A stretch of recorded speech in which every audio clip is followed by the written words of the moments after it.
Hello दोस्तों, स्वागत है आपका हमारे YouTube प्लेटफॉर्म वीर तेजा क्लासेज में। आज के वीडियो में हम कक्षा 10 के गणित के चैप्टर फर्स्ट के अंदर एक्सरसाइज 1.1 करने वाले हैं, जो कि न्यू एनसीईआरटी सिलेबस के अकॉर्डिंग रहने वाला है। एक वीडियो पहले ही चैप्टर 1 का अपलोड किया जा चुका है। अगर आपको वो वीडियो देखना है तो लिंक डिस्क्रिप्शन बॉक्स में दिया हुआ है। वीडियो स्टार्ट करने से पहले अगर आप हमारे चैनल पर पहली बार आए हो तो चैनल को सब्सक्राइब जरूर करें, वीडियो को लाइक करें और कमेंट बॉक्स में कमेंट करके बताएं कि आपको वीडियो कैसा लगा। और हाँ, इस वीडियो से संबंधित किसी भी प्रकार का कोई डाउट हो तो आप कमेंट बॉक्स में कमेंट करके पूछ सकते हो। तो चलिए वीडियो शुरू करते हैं। दूसरा प्रश्न है हमारे सामने यहाँ पर, पूर्णांकों के निम्नलिखित युग्मों के HCF और LCM ज्ञात कीजिए तथा इसकी जांच कीजिए कि दो संख्याओं का गुणनफल बराबर HCF गुणा LCM। दूसरे प्रश्न के अंदर हमें यहाँ पर तीन प्रश्न दिए गए हैं। पहला प्रश्न है 26 और 91, दूसरा है 510 और 92, तीसरा है 336 और 54। सबसे पहले दूसरे प्रश्न के पहले प्रश्न को हम करते हैं। सबसे पहला है 26 और 91। तो दी गई संख्याएं कौन कौन सी है? 26 और 91। सबसे पहले हम 26 को लेते हैं, 26 को लेते हैं। जैसा कि आपको पहले वीडियो में बताया गया था कि 26 के फैक्टर कैसे करने होते हैं, 91 के कैसे करने, और भी बहुत सारी संख्याओं के जो फैक्टर है गुणनखंड कैसे करते हैं, पहले वीडियो में मैंने बताया हुआ है। तो उस वीडियो को देखने के लिए लिंक डिस्क्रिप्शन बॉक्स में दिया हुआ है, तो आप वहां से वो वीडियो अगर देख लेते हो, ये आपके लिए बहुत ही आसान होने वाला है। सबसे पहले 26 के अंदर हम इसको ऐसे लिखेंगे। 26 के अंदर सबसे छोटी संख्या 2 का भाग गया कितनी बार? 13 बार गया। उसके बाद में 13 के अंदर 13 का भाग कितनी बार गया? 1 बार गया। उसी प्रकार से हम 91 यानी कि 91 को लेंगे। 91 को लिया हमने। 91 के अंदर हम देखेंगे कि 2 का भाग तो जा ही नहीं रहा, 3 का भाग भी नहीं जा रहा, 4 का भाग भी नहीं जा रहा। ये सब आपको कैसे पता चलेगा? जब आपको विभाजकता के नियम पता होंगे कि 2 का भाग किस में जाएगा, 3 का भाग किस में जाएगा, 4 का भाग किस संख्या में जाएगा। विभाजकता के नियमों के बारे में जानकारी पाने के लिए वीडियो का लिंक डिस्क्रिप्शन बॉक्स में दिया हुआ है। सबसे पहले हम इधर 7 का भाग लगाएंगे। 91 यानी कि 91 के अंदर जैसे ही आप 7 का भाग लगाओ कितनी बार जाएगा? आपको पता है कि 7 का पारा अगर 13 बार बोलते हो यानी कि 13 7 91, यानी कि 91 के अंदर 7 की टेबल जब आपने लगाई तो 13 आया यानी कि 13 आया। 13 के अंदर 13 का भाग कितनी बार गया? 1 बार गया। इस प्रकार से आपको 26 और 91 के अभाज्य गुणनखंड सबसे पहले आपको निकालने पड़ेंगे। उसी के बाद में आप HCF और LCM का जो वैल्यू है वो निकाल पाओगे। तो सबसे पहले हम यहाँ पर लिखेंगे 26 के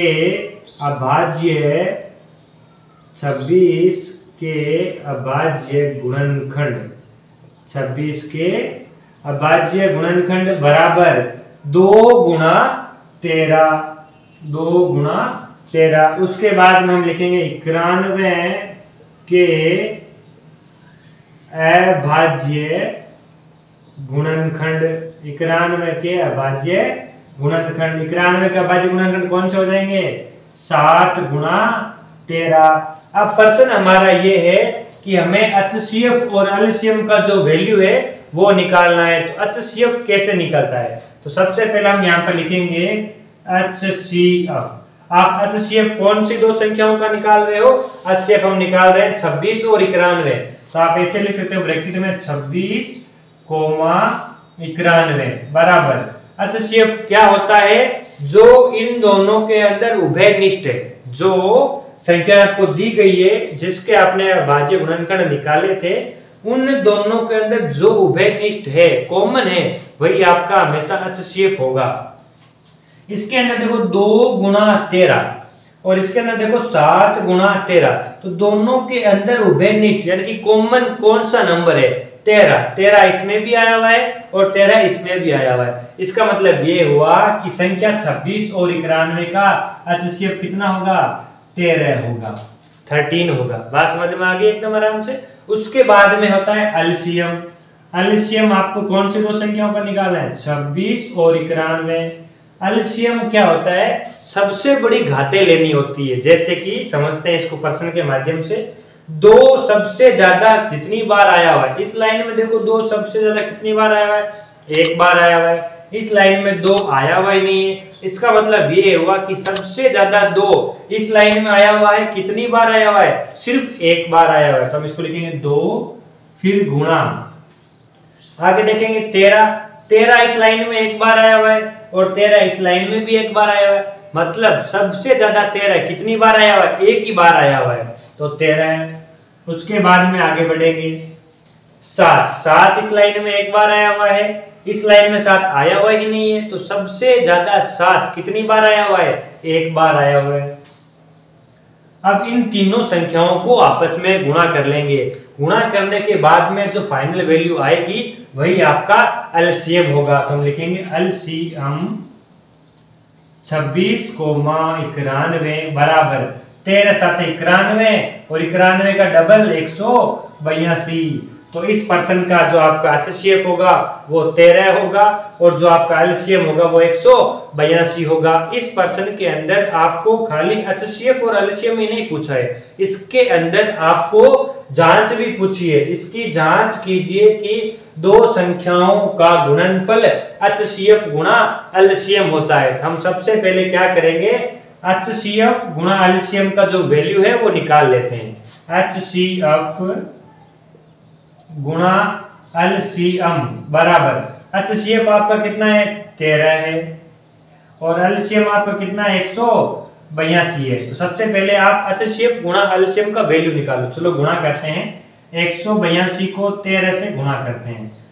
3 2 जा 6, 3 8 जा 24 होता है, 24 का यहाँ पे 4 लेंगे, कैरी लगाएंगे 2, 3 1 जा 3, 3 और 2 5, 1 की 2 बार, फिर 8 और फिर 1, यानी कि 6, 4 और 2 6, 5 और 8 13 का 3, कैरी 1 1 और 1 2, यानी कि कितना आया, जब आपने 182 को 13 से जब गुणा किया तो 2366, यानी कि 2366 आया। यहाँ पर इसका वैल्यू लिख लेते हैं 2366।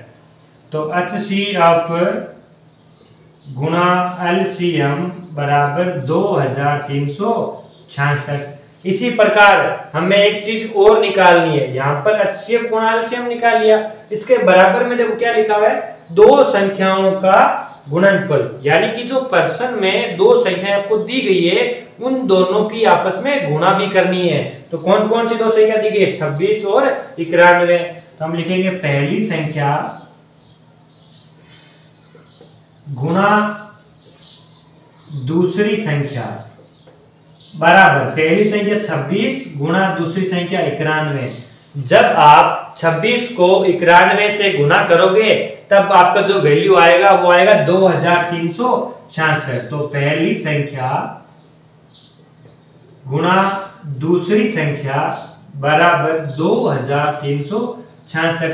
इससे हमें क्या पता चलता है कि जब हमने एचसीएफ और एलसीएम को आपस में गुणा किया तो 2366 आया।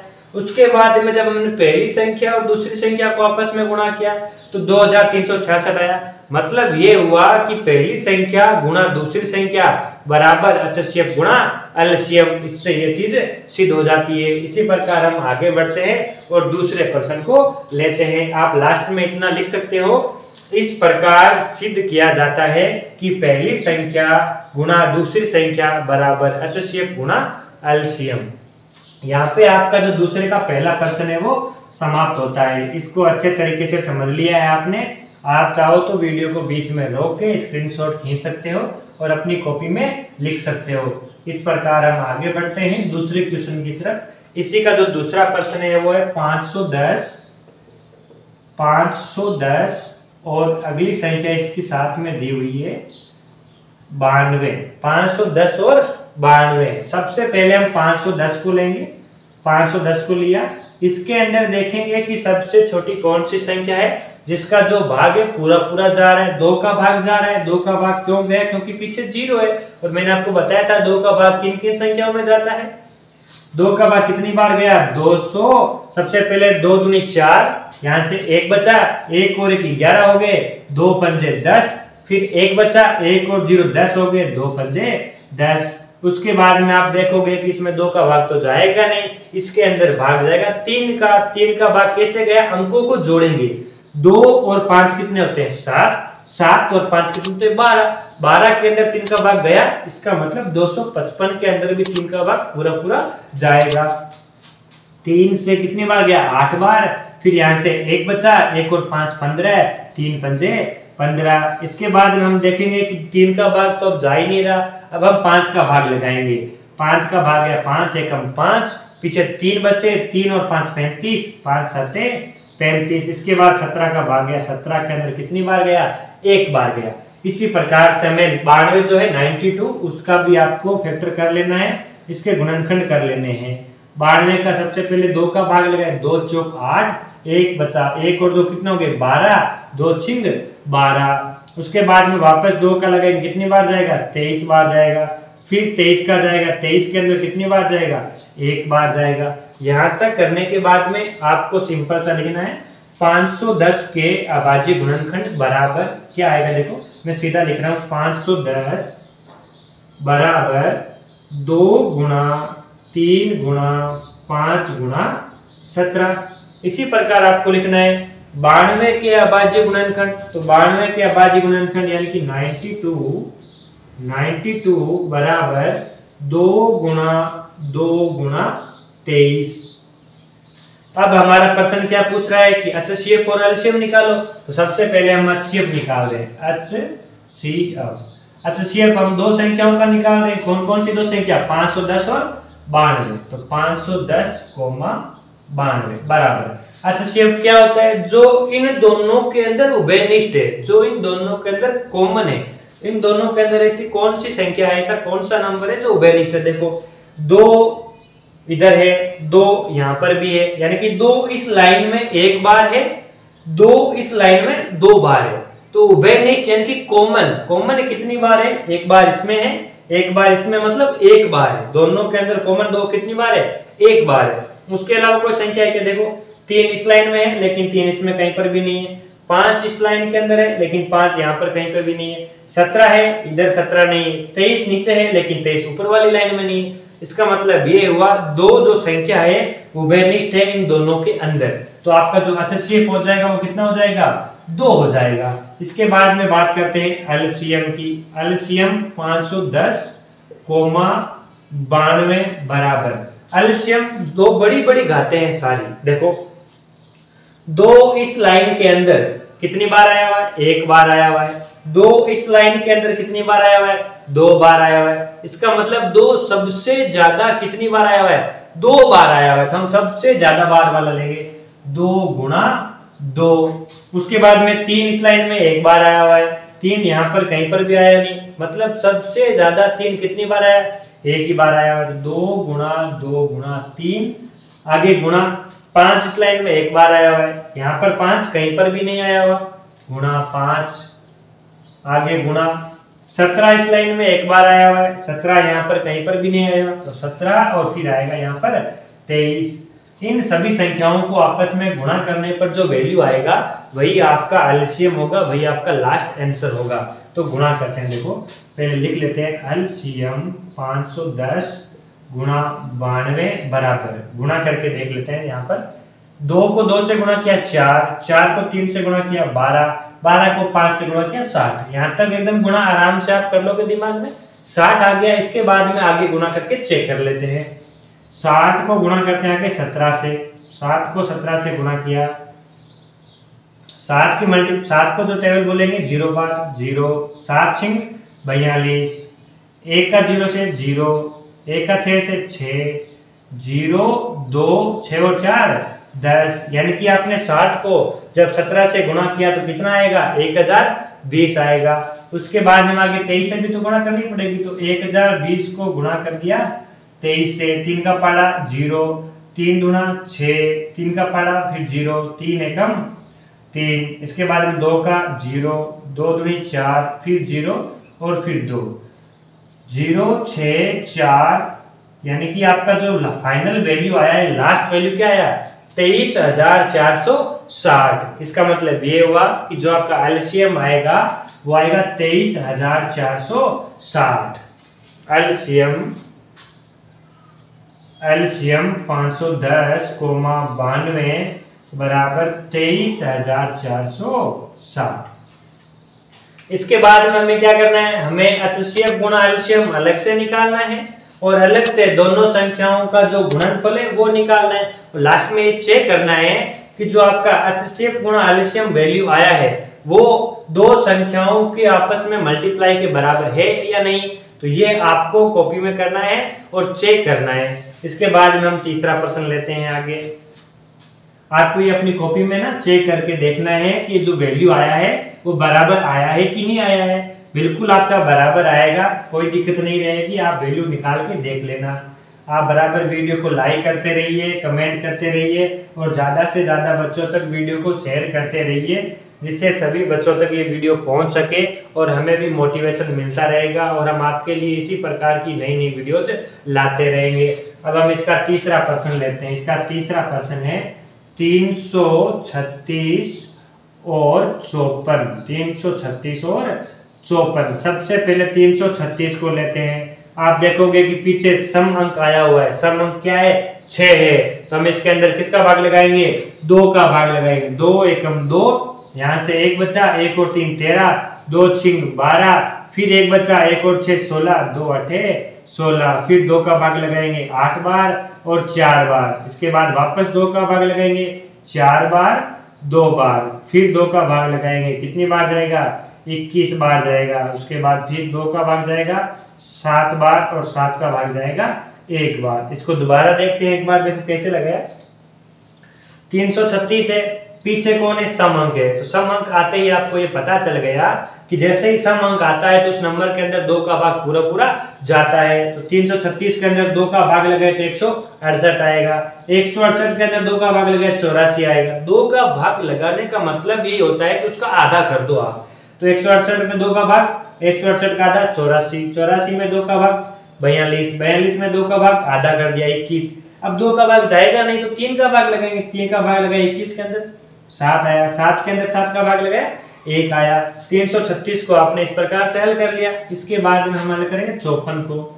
54 को लिया, 54 के अंदर 2 का भाग लगाएंगे, कितनी बार जाएगा, 27 बार जाएगा। इसके बाद में यानी कि 54 का आधा, 2 का भाग मतलब आधा, तो 54 का आधा कितना आएगा, 27 आएगा। अब 27 के अंदर तो 2 का भाग जाता नहीं है, तो 27 के अंदर किसका भाग जाएगा, 3 का भाग जाएगा। 3 का भाग लगा कितनी बार, 9 बार गया। 9 के अंदर 3 का भाग कितनी बार गया, 3 बार गया। और 3 के अंदर 3 का भाग कितनी बार जाएगा, 1 बार जाएगा। फिर आपको लिखना है ऐसे 336 के अभाज्य गुणनखंड बराबर क्या क्या है आपके पास में यहाँ पर वैल्यू, 2 गुणा 2 गुणा 2 गुणा 2 गुणा 3 गुणा 7। उसके बाद में आपको लिखना है 54 के अभाज्य गुणनखंड। 54 बराबर 2 गुणा 3 गुणा 3 गुणा 3। आपको प्रश्न में क्या पूछा गया है, एचसीएफ और एलसीएम पूछा गया है। तो हम सबसे पहले एचसीएफ निकालेंगे। एचसीएफ बराबर, एचसीएफ क्या होता है, जो इन दोनों के अंदर उभयनिष्ठ है, जो इन दोनों के अंदर कॉमन है। तो इन दोनों के अंदर देखो 2 कितनी बार आया है, इसमें तो 4 बार आया हुआ है। इस लाइन में 2 कितनी बार आया हुआ है, इस लाइन में 2 1 बार आया हुआ है। तो इन दोनों के अंदर कॉमन कितनी बार है, उभयनिष्ठ कितनी बार है, सिर्फ 1 बार है। तो हमने सबसे पहले 2 लिया गुणा। अब फिर यहाँ पे देखेंगे आगे 3 इस लाइन में 1 बार आया हुआ है और 3 इस लाइन में भी देखो 3 बार आया हुआ है, लेकिन हमें उभयनिष्ठ ढूंढना है कॉमन। तो कॉमन 3 कितनी बार आया हुआ है, 1 बार आया हुआ है। तो 2 गुणा 3, तो एचसीएफ बराबर 2 तिया कितना होता है, 6 होता है। तो आपका एचसीएफ कितना हो जाएगा, 6 हो जाएगा। इसके बाद में हम करेंगे एलसीएम। एलसीएम जो सबसे बड़ी बड़ी घातें होती है। सबसे पहले देखो 2 कितनी बार आया हुआ है, 4 बार आया हुआ है। 2 इधर कितनी बार आया हुआ है, 1 बार आया हुआ है। इसका मतलब सबसे ज्यादा 2 इस लाइन में है कि इस लाइन में, ऊपर वाली लाइन में है। तो सबसे ज्यादा 2 जिस लाइन में है उसी को हम लेंगे। तो सबसे ज्यादा 2 कितनी बार आया हुआ है, 4 बार आया हुआ है। 2 गुणा 2 गुणा 2 गुणा 2। उसके बाद में 3 इस लाइन में 1 बार आया हुआ है, लेकिन नीचे वाली लाइन में 3 कितनी बार आया हुआ है, 3 बार आया हुआ है। हम सबसे ज्यादा बार जो आया हुआ है उसी को लेंगे। तो नीचे वाली लाइन में 3 गुणा 3 गुणा 3, 2 का हो गया, 3 का हो गया। उसके बाद में कौन बचा, 7 बचा, गुणा में लिख दो 7। अब इन सभी नंबरों को आपस में आपको मल्टीप्लाई करना है। 2 दूनी कितना होता है 4 होता है, 4 का डबल यानी कि 4 दूनी कितना होता है 8 होता है, 8 का डबल यानी कि 8 दूनी कितना होता है 16 होता है। 16 को आप 3 से गुणा करोगे 16 एकम 16, 16 दूनी 32, 16 तीन 48। उसके बाद हम आगे गुणा करके चेक कर लेंगे कहीं गलती न हो जाए। तो 48 को हम क्या करेंगे 3 से गुणा करेंगे, 48 गुणा 3, 3 की टेबल बोली पहले, 3 अठे 24, 24 का 4 कैरी गया 2, 3 चौक 12, 12 और 2 14, यानी कि 48 को 3 से गुणा करने पर कितना आया 144 आया। दोबारा देखते हैं, देखो 2 दूनी 4, 4 दूनी 8, 8 दूनी 16, 16 कितना होता है 16 का 16, 16 दूनी 32, 16 48, और जब 48 को 3 से गुणा किया तो कितना है 144 आया। फिर आगे 3 से गुणा, तो 144 को किससे गुणा करनी है 3 से गुणा करनी है। 3 चौक 12, 12 का 2 हंसिल 1, 3 चौक 12 और 1 13, 13 का 3 हंसिल 1, 3 एकम 3 और 1 4, यानी कि यहाँ तक गुणा करने पर आपको मिला 432। आगे 432 को किससे गुणा करनी पड़ेगी 7 से गुणा करनी पड़ेगी। 7 दूनी 14 का 4 हंसिल 1, 3 7 21 और 1 22 का 2 हंसिल 2, 7 चौक 28 और 2 30, यानी कि जो आपका एलसीएम है संख्या 336 और 54, 336 और 54 का जो एलसीएम आएगा वो कितना आएगा 3024 आएगा। तो इसको मिटा देते हैं, यहां से रफ कर देते हैं। 300 एलसीएम बराबर 3024। पर्सन यहाँ पर खत्म नहीं होता है, पर्सन तो आगे भी है, क्योंकि इसने आगे क्या बोला है कि इसकी जांच कीजिए कि दो संख्याओं का गुणनफल एचसीएफ और एलसीएम के गुणा के बराबर होना चाहिए। तो हम क्या करेंगे, यहाँ पर एचसीएफ और एलसीएम दोनों को मल्टीप्लाई करके एक वैल्यू आएगी उसको लिखेंगे। उसके बाद में जो हमारे पास में पर्सन में दो संख्याएं दी गई है 336 और 54, इन दोनों को आपस में गुणा करेंगे और जो वैल्यू आएगा उसको लिखेंगे। लास्ट में देखेंगे कि दोनों आपस में इक्वल है या नहीं है। लास्ट में हम जांच में ये पाएंगे कि दो संख्याओं का गुणनफल बराबर एचसीएफ गुणा एलसीएम इति सिद्धम। इसके बाद में हम आगे बढ़ते हैं तीसरे प्रश्न की ओर। तो तीसरा प्रश्न है आपके सामने, अभाज्य गुणनखंड विधि द्वारा निम्नलिखित पूर्णांकों के एचसीएफ और एलसीएम ज्ञात कीजिए। जो दूसरा प्रश्न था उसके अंदर हमारे पास में केवल दो संख्याओं के एचसीएफ और एलसीएम निकाले जा रहे थे। अब हम तीन संख्याओं के एचसीएफ और एलसीएम निकालेंगे। वही तरीका रहेगा, उभयनिष्ठ ढूंढना है एचसीएफ के लिए और एलसीएम के लिए जो बड़ी घात है वो देखनी है आपको। सबसे पहले 8 12 लेंगे, 15 लेंगे और 21 लेंगे, इनके फैक्टर करेंगे। उसी प्रकार 17 23 और 29 के फैक्टर करेंगे, 8 9 और 25 के फैक्टर करेंगे। तो जो तीसरा प्रश्न है इसका पहला हमने लिया, दी गई संख्याएं कौन कौन सी है 12, 15 और 21। सबसे पहले हम लेंगे 12 के फैक्टर करेंगे ऐसे। 12 के अंदर 2 का भाग लगाया 6 बार, फिर 2 का लगाया 3 बार और 3 के अंदर 3 का भाग लगाया 1 बार। इसी प्रकार 15 को हम लेंगे। 15 के अंदर सबसे पहले 3 का भाग जाएगा, 2 का जाएगा नहीं, 5 बार गया। 5 के अंदर 5 का भाग कितनी बार जाएगा 1 बार जाएगा। इसी प्रकार हम 21 को लेंगे। 21 के अंदर 2 का भाग जाएगा नहीं, 3 का जाएगा, कितनी बार जाएगा 7 बार जाएगा। फिर 7 के अंदर 7 का भाग कितनी बार जाएगा 1 बार जाएगा।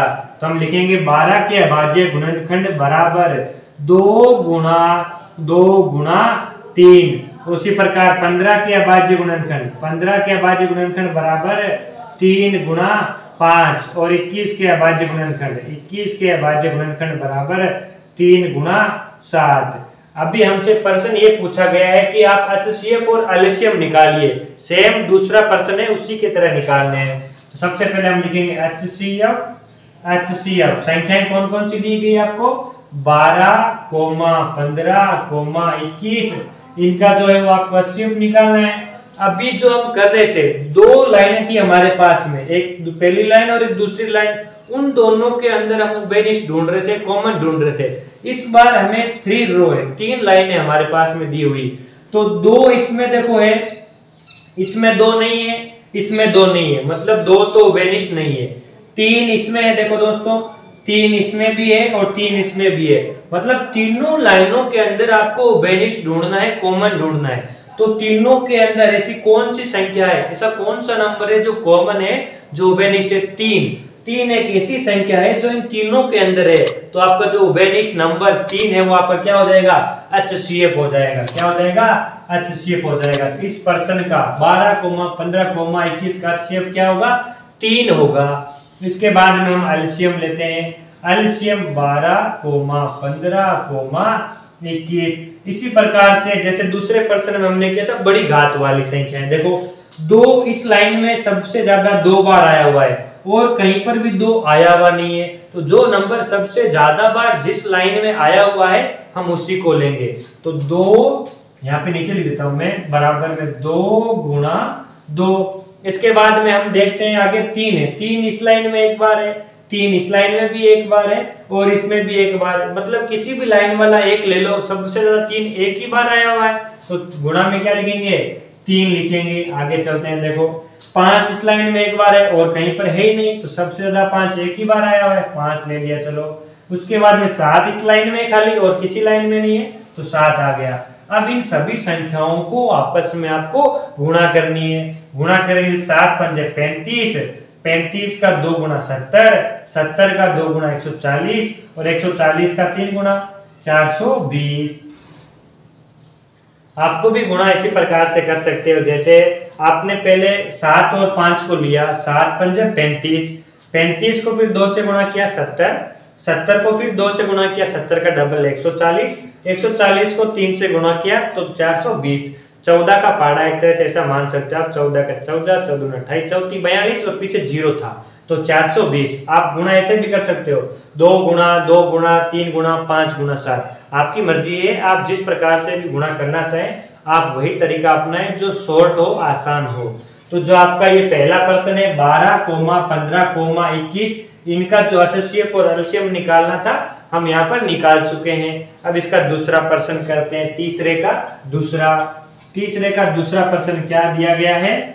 3 संख्याएं आपको दे रखी है, 17, 23 और 29। तो तीसरे का दूसरा लेते हैं, 17, 23 और 29। सबसे पहले 17 को लेंगे। आपको पता होना चाहिए कि 17 के अंदर केवल 17 का भाग ही जाता है और किसी का भी भाग नहीं जाता। तो 17 के अंदर 17 का भाग गया कितनी बार? एक बार गया। उसके बाद में 23 लेंगे, 23 के अंदर 23 का भाग कितनी बार गया? एक बार गया। उसके बाद 29 को लेंगे, 29 के अंदर 29 का भाग कितनी बार गया? एक बार गया। कहने का मतलब ये हुआ, ये तीनों संख्याएं जो आपको प्रश्न में दी गई है इनमें 17 में केवल 17 का ही भाग जाएगा, 23 में केवल 23 का ही भाग जाएगा, 29 में केवल 29 का ही भाग जाएगा और किसी भी संख्या का भाग नहीं जाएगा। अब लिखते हैं 17 के अभाज्य गुणनखंड। 17 के अभाज्य गुणनखंड बराबर 17 ही है हमारे पास में। 23 के अभाज्य गुणनखंड, 23 के अभाज्य गुणनखंड बराबर 23। 29 के अभाज्य गुणनखंड, 29 के अभाज्य गुणनखंड बराबर 29। अब हमारा प्रश्न ये है कि आप HCF बताइए। HCF बराबर क्या होगा? देखो यानी कि जो तीनों के अंदर कॉमन है, तीनों के अंदर उभयनिष्ठ है।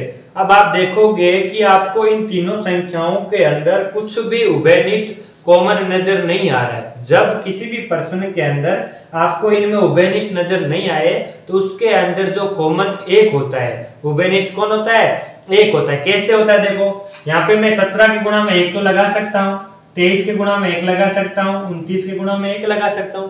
कहने का मतलब ये हुआ 17 गुणा 1, 23 गुणा 1, 29 गुणा 1, इनमें कोई भी परिवर्तन नहीं आया, वापस यही नंबर आएंगे वापस मल्टीप्लाई करने के बाद में। तो इन तीनों के अंदर अब एक कॉमन संख्या हो गई है, उभयनिष्ठ संख्या हो गई है। वो कौन सी हो गई है? एक हो गई है। एक कब होगा?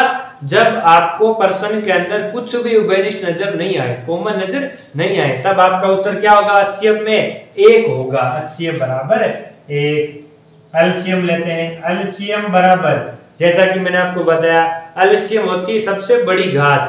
17 इस लाइन में एक बार आया हुआ है और कहीं पर भी आया हुआ नहीं है, तो 17 गुणा 23 इस लाइन में एक बार आया हुआ है और कहीं पर भी 23 आया हुआ नहीं किसी भी लाइन के अंदर, तो 23 फिर गुणा में 29। इन तीनों संख्याओं को आपस में मल्टीप्लाई करने के बाद में जो फाइनल वैल्यू आएगा वही आपका एलसीएम होगा। तो चलिए गुणा करते हैं। सबसे पहले 17 को 23 से गुणा करके देख लेते हैं कितना आता है।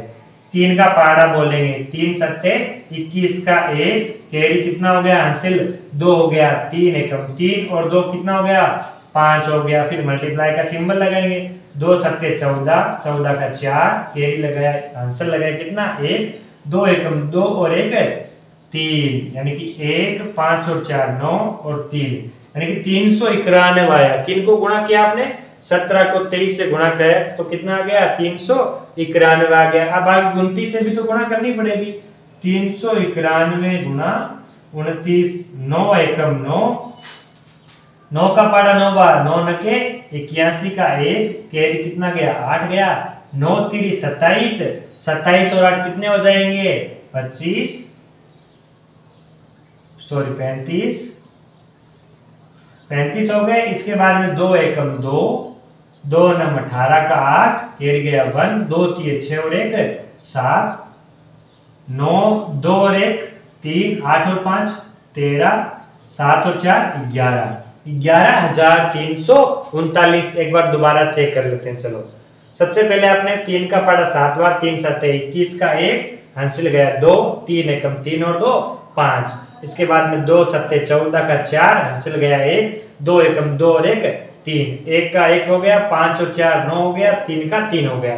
उसके बाद में आपने 391 को 29 से गुणा किया है, यानी कि 9 का पहाड़ा एक बार बोला 9, 9 का पहाड़ा 9 बार बोला 9 नम्मे 81 का 1, हासिल गया 8, 9 3 27 और 27 और जब 8 को आप आराम से जोड़ोगे तो 35 आएगा।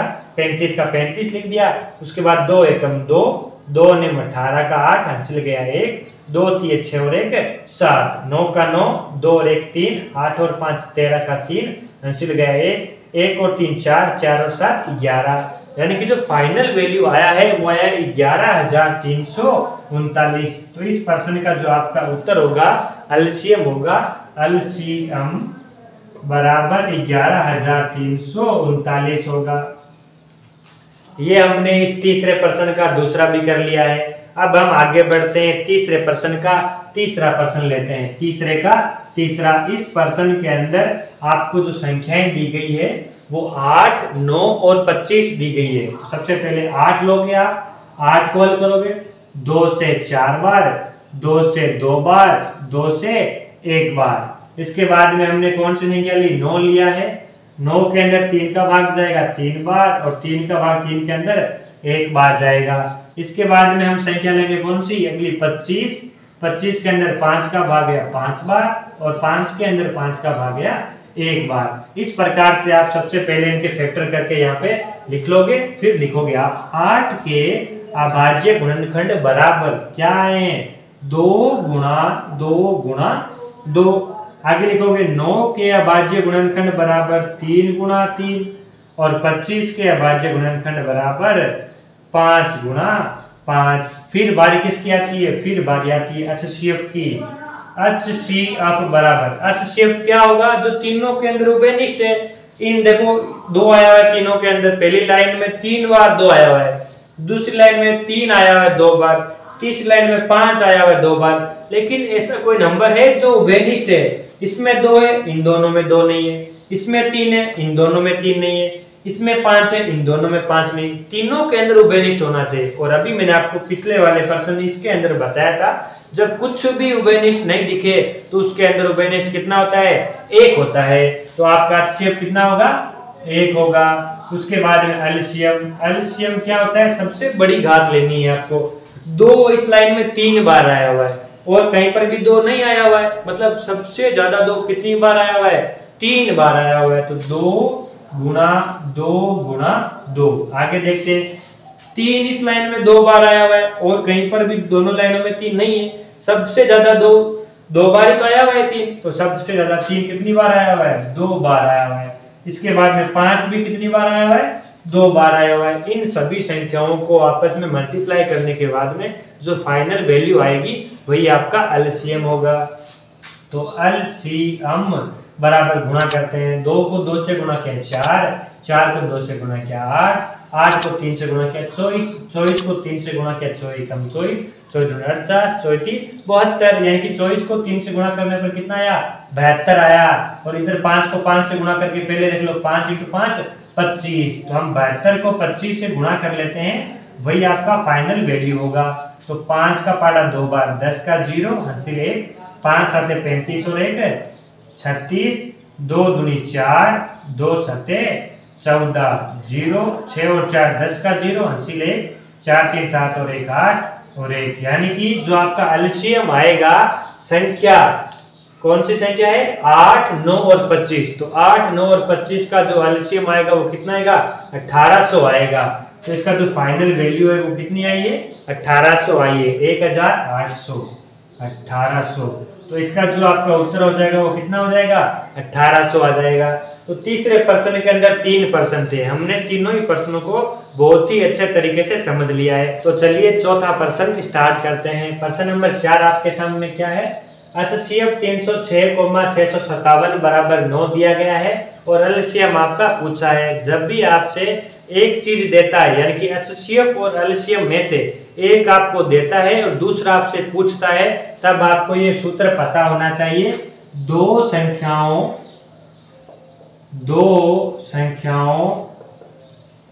का गुणनफल बराबर एचसीएफ गुणा एलसीएम। दो संख्याओं का गुणनफल, प्रश्न में आपको दो संख्या कौन कौन सी दी गई है? 306 गुणा 657 बराबर एचसीएफ गुणा एलसीएम। एचसीएफ और एलसीएम दोनों में से एक आपको प्रश्न में मिलेगा। आपको एचसीएफ दिया गया है, कितना दिया गया है? 9 दिया गया है और आपसे एलसीएम इस प्रश्न के अंदर पूछा गया है। यहाँ पर 9 गुणा में है एलसीएम के। जो भी संख्या किसी भी अल्फाबेट के गुणा में होती है तो कहाँ आती है? भाग में आती है, डिवाइड में आती है। तो 9 यहाँ पर गुणा में, यहाँ से कहाँ जाएगा? भाग में। तो 306 गुणा 657 बट्टे 9 बराबर एलसीएम। आप चाहो तो इन दोनों संख्याओं को आपस में गुणा करने के बाद में 9 का भाग लगा सकते हो। आप चाहो तो पहले भी भाग लगा सकते हो, मैं पहले लगा रहा हूँ। 9 का पाड़ा बोलेंगे 9 3 27 होता है, फिर यहाँ से 3 बचेगा, 3 और 6 मिलकर 36 हो जाएगा, 9 चौक 36। तो यहाँ पर आपको क्या मिला?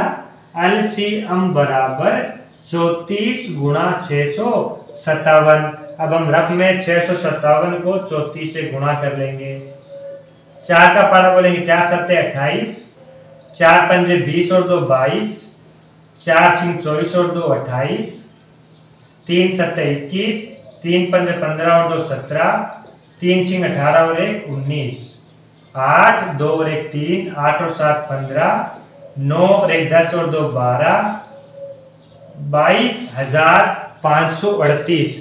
जो इसका एलसीएम आएगा 22,538 आएगा। तो एलसीएम बराबर 22,538। एक बार दोबारा चेक कर लेते हैं। चलो 657 है आपके पास में प्रश्न और संख्या एक कौन है? 306 है। 9 के पाड़े से आपने काट दिया, 9 3 27, फिर 3 बचा, 3 और 6 मिलकर हो गए 36, 9 चौक 36। अब हम 34 को 657 से गुणा करेंगे। सबसे पहले 4 का पाड़ा 7 बार, 4 7 28 का 8, हासिल गया 2, 4 5 20 और 2 22 का 2, हासिल गया 2, 4 6 24 और 2 26। देखो यहाँ पर एक गलती हो गई है, तो आपको क्या करना है? 4 6 24 और 2 26, यहाँ पे 6 लिखना है आपको, ठीक है? यहाँ पे 6 लिख देना है। अब दोबारा यहाँ पे देखते हैं आगे। उसके बाद में 3 7 21 का 1 कैरी गया 2, 3 5 15 2 17 का 7, 1 कैरी गया, 3 6 18 और 1 19, 8 का 8, 2 और 1 3, 6 और 7 कितने होते हैं? 13 होते हैं। तो 13 का यहाँ पे क्या आ जाएगा? 3 आ जाएगा, कैरी बन जाएगा। 9 और 1 10 2 12, 12 का 2 हासिल गया 1 और 1 2। इसका मतलब आपका जो फाइनल वैल्यू आएगा वो 22,338 आएगा, 22,338 आएगा। इसी प्रकार से सारे प्रश्न मैंने आपको अच्छे तरीके से करवा दिए हैं। आज की वीडियो में बस इतना ही। अगर आपको वीडियो अच्छा लगा हो तो वीडियो को लाइक कीजिए और कमेंट कीजिए और ज़्यादा से ज़्यादा अपने सभी दोस्तों तक वीडियो को शेयर कीजिए। और इस टॉपिक से संबंधित किसी भी प्रकार का कोई डाउट हो तो आप कमेंट बॉक्स में कमेंट करके पूछ सकते हो। हम आपके लिए math, science, English, SST, Sanskrit सभी विषयों की लगातार क्लासेज वीडियो अपलोड करते रहेंगे। इसके अलावा अन्य भर्ती जो होती है, एग्जाम जो होते हैं सरकारी, उनके लिए भी हम आपके लिए अपडेट लाते रहेंगे और उनसे संबंधित रीजनिंग कंपटीशन की जो होती है, कंपटीशन की जो गणित होती है, उनके संबंधित वीडियो भी लाते रहेंगे। तो आप चैनल को जरूर सब्सक्राइब कर लीजिए। धन्यवाद। जय हिंद, वंदे मातरम।